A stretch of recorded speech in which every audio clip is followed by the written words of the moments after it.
Alright, today is Monday. Hope everybody's enjoying it so far. Went to the post office to do some commerce and I came back to the mailbox and got a bunch of stuff, and I'll get to that very shortly. But I discovered this in my last video, after my last video was made for my project here. I found this card on COMC. This is You're Cruising for a Bruisin' with Fonzie right there and Potsy Weber right there and a couple of random patrons in the background and somebody's hand here and with behind the mustard and ketchup. So could that be Ralph, the missing Ralph Malph right there? Could that be his hand? And the reason I was thinking is because Potsy and Ralph are always, frat brothers, and they're always, playing practical jokes on Richie and Fonzie, and always, on the opposite sides of the table, because Potsy, or Ralph always says, "I still got it," and that would have been a great card, "I still got it," but there wasn't. And so I have no idea. But see, Fonzie is looking this direction. He's not even looking at Potsy. So he's like, "You're cruising for a bruisin'" to whoever who has been cropped off of this picture right here. So that seems very unusual and weird. So I don't know what the deal was. Maybe the actor Don Most was not assigned for this set and he had to be removed from it. Don't have any clue. I'm trying to find a picture of this image or what episode that is for. If anybody knows what episode that's for and whose hand that is right there. So let's get into the mail here very quickly here. And we have one failure. I thought I had written to Meacham before, and I don't know why I wrote to them again. Not really sure. Maybe I just thought I hadn't. And they had pen marked my stamps there, so if I wanted those from my stamp book, I may not have a decent example of that, even though I used all of them. And reading is wild, but so is that pen mark going right through a nice Christmas stamp from the 70s. Shame. And then, a waste of Lego movie stickers. If you're not a post office, don't leave your address up on the web for me to find. Just say, "Sorry, this post office permanently closed." It didn't say anything about that. So this basically goes in my my file saying this is junky and don't ever write to them again. So I don't know what happened, but I thought I had already written to this, so very confusing. And this was the postcard I sent. Heritage of the West. I can't use this for any other Oregon post offices because I've written to every single one that's still in existence that I can find. And there's the two stamps there, so I might soak those fresh stamps off there and use this for something else. I haven't figured out. Maybe I could use this for another, but the Oregon Trail did not go through California, so too bad. Then we got one from La Honda, California, and then it's got that little elf throwing a snowball there, "Happy Holidays." It marked in a pretty decent spot there, so I'm not going to worry about that. Again, from the North Shore Animal League, it's some sort of adoption thing, and I guess if you subscribe to them, then they give you a sheet of postcards. Maybe they come free in the mail, and then they make you want to donate one of these really nice Dalmatians there. I'm not really sure what the deal is there. But I keep finding them, and I keep using them. They were perforated, so they came in a sheet. This one here, I have written Belmont on the back of it because it's really hard to read Belmont, like Dion and the Belmonts. This could have been for my Cheers project, but I forgot. It was one I think I picked up at the Goodwill bins. I was really happy to find that, and then they canceled my stamps there. A lot of the inkers these times are very faint, but I'm not going to worry about that as long as I have it canceled. We'd like a perfect one here. This one here I think is Sierraville, California, if I'm not mistaken. Another one of those postcards I should have kept from my project, but can't do anything about that. And squeezed a bunch of stamps on there. That 4-cent additional is really making it hard because there's a 3 and a 1 right there, or a 3 and a 1, however you look at it. And that takes up a good fraction of the space where they can cancel. So it's making it harder for me to see the cancels. Then this one here is some special tree for one of the national forests, I can't think, in California. And I believe that Wood Lake is somewhere near that. So it's at Valencia, Wood Lake, and it was hard to really read that. So something got canceled there. I'm not sure exactly where this is. This might have been a national forest postmark place. I don't really know the whole deal. I got to double check, and if I had Wood Lake or something, maybe it got canceled close to there. No idea. But anyway, there is the elf with a candy cane there that got canceled on there. And there is that. It was a greeting card, and now it's a postcard. It's a little on the thin side, but a lot of postcards just are. This one was an accidental mistake here, but it was a mistake in my favor. This is Jane Error.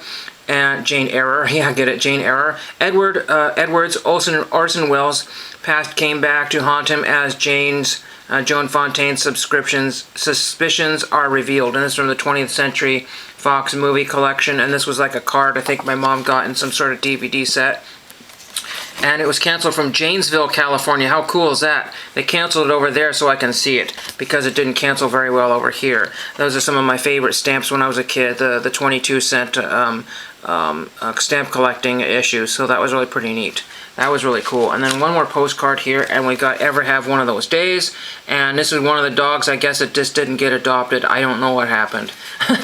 And then this is from Ducor, California. Again, I'm just having to throw random postcards in every direction because it's just so time consuming to try and find postcards for each particular place. Because if you start buying them off of eBay, that's $1 plus $1 for shipping, even if you could find them, and they're looking a lot more like $3 per postcard now. And if you lose a $3 postcard, then you're out $3 plus all the postage, and so it's just way too time consuming, expensive. It could take me 40 years instead of 3 or 4 years maybe. So there's that one. Some random Christmas cards from some local people here, and I got this red envelope addressed to me from Pattersonville, New York. I was like, that's got to be wrong. That can't be right. That must be a misdelivered envelope. I was like, no, sure enough, it was to me. I don't know how it got here, but it sure did. And this is from Glitterville. No, Glitter Bomb. The glitter gets everywhere on these cards. Believe in the magic and wander. Ooh, wander. I wander Franco. And then I had already looked at this here. Celebrate the joy that is Christmas. Found some historical cards you might like, because I removed the green tape of insanity or doom or whatever you want to call it. You might like, and had an extra ornament for you. God bless you and your God bless you and your family this holiday season. Eric, 4-leaf cards. So one of the cooler autographs. Oh, Leaf. Look at that. Almost looks like the Leaf from Leaf Trading Cards. That's pretty clever, dude. And so we got these. I think I have all of them here. Oh, there's one more here that flipped over here.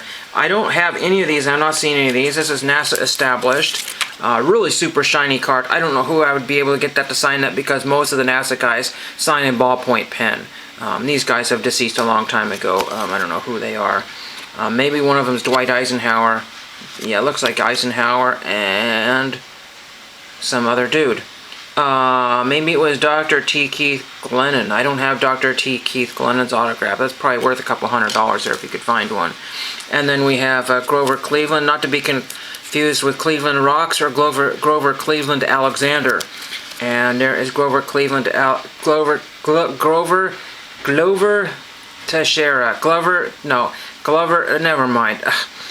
Grover Cleveland. Hey, Quagmire. No, that's not my good Cleveland. Quagmire. Hey, Peter. Oh, hey, Cleveland Brown.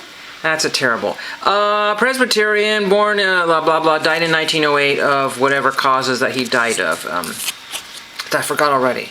The first president photograph, and even though he's not able to sign autographs, he's probably a lot more willing to sign autographs than a lot of people today. There's people that just will not sign. And also, he probably will not sign for a fee.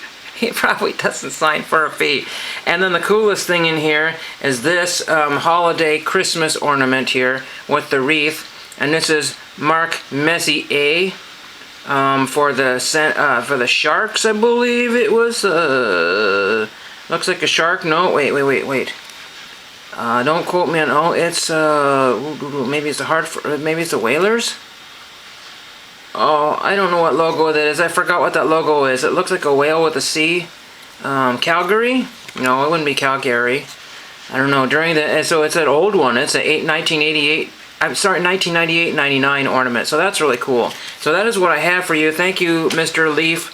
4-leaf Eric. You have something on the way probably next year, because I've had it sitting for a while, and then I didn't mail it because A, I misplaced your address, and B, I had more stuff to throw in there, and I've kind of moved things around, so it kind of got set off to the side because it was one of the, I want to say the larger packages, but it's just one of the more ones that was a little more difficult to, because I want to carefully think out some of these things. Not that everybody didn't have nice stuff sent to them, but I know almost 10 minutes here. I gotta stop talking, and thank you for watching. Doofex!